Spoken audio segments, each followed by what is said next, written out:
Right, so the last topic of this chapter and the last transport mechanism as well is the bulk transport mechanism, which consists of two transport mechanisms working together, which are endocytosis, endocytosis, and exocytosis, right? So, this is what we'll be studying in detail in this video.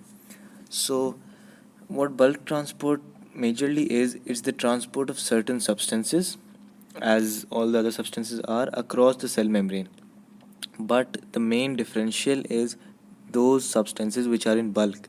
Now, what bulk exactly means here is that they're either of large size or of large amount. So, there's two types, as I mentioned. There's exocytosis and there's endocytosis, and they work together to ensure a smooth working of this transport mechanism. So, first we'll be discussing endocytosis. Now, endocytosis, as the name suggests, is endo is taking in, exo is exiting, right? Exo relates to exit, whereas endo has to be the opposite. So, endocytosis means the engulfing of large complex substances, because large complex meaning those that are in bulk, into the cell with the help of cytoplasmic extensions in the form of a vacuole. Now, we've studied things like this in white blood cells and phagocytes, if you remember from O levels, but I'll just reiterate what it does. So, for example, there is a specific receptor, as we can see a specific receptor on a cell, but is present on the cell membrane, and this substance right here that I've shown is a substance in bulk. So this substance comes close, and this the cell membrane opens its cytoplasmic arms and extensions, right?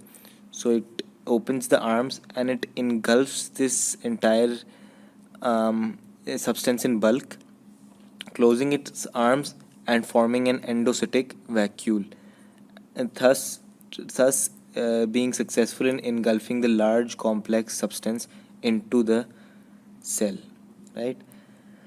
Now, the mechanism has to be described. So what the mechanism is, as I have described, is that the object in bulk is identified by a specific receptor, as I've shown right here. This is the receptor, and this is the object in bulk. And the cytoplasmic extensions form. They engulf. They engulf the object, and then they fuse with each other, and the membrane right here dissolved, forming an endocytic vacuole where the object is placed. So there's two types of endocytosis. There's phagocytosis and pinocytosis. Now there's two main differences. In phagocytosis, there's engulfing of solid substances generally, such as bacteria or virus, by the white blood cells. Whereas in pinocytosis, there's engulfing of liquid substances in bulk, such as concentration solution or oil drop. Now, what the second difference is that it forms a phagocytic vacuole,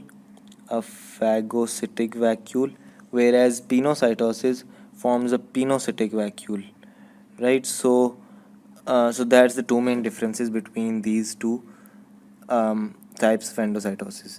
The next thing we have to learn, which usually works with endocytosis as one bulk transport mechanism, is exocytosis. Exo, as the name suggests exiting.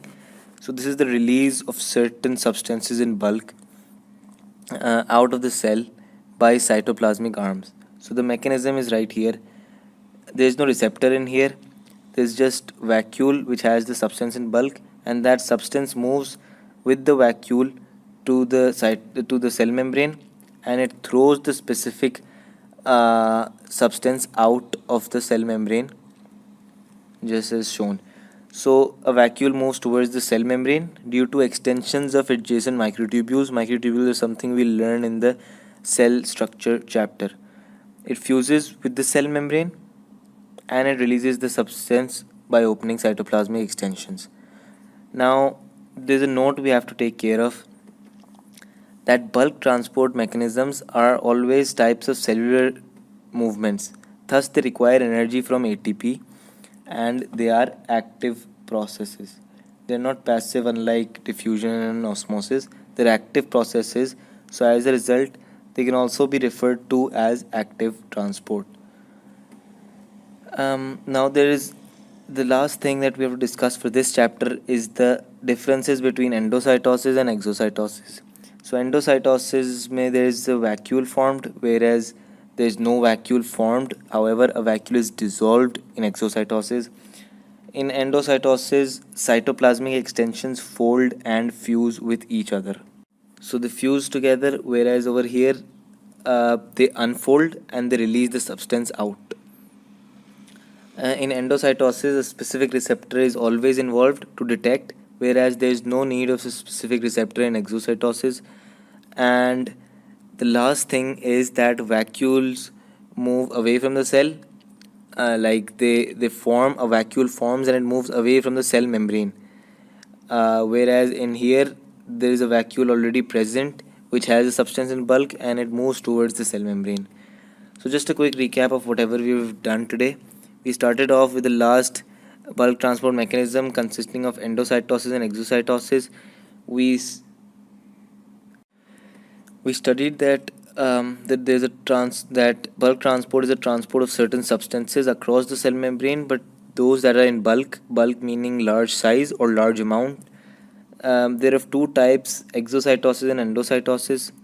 So endocytosis means engulfing of large complex substances into the cell. So we studied of how there is a receptor which detects the object in bulk, and then it opens the cytoplasmic extensions, engulfs the object and places it in an endocytic vacuole. And then we learned the types of endocytosis. There's phagocytosis, which is of solid substances forming a phagocytic vacuole, and pinocytosis, which is of liquid substances forming a pinocytic vacuole. Then went on to exocytosis. Exocytosis is is the release of certain substances in bulk working together with endocytosis usually. So there is a vacuole already there where the substance in bulk is present.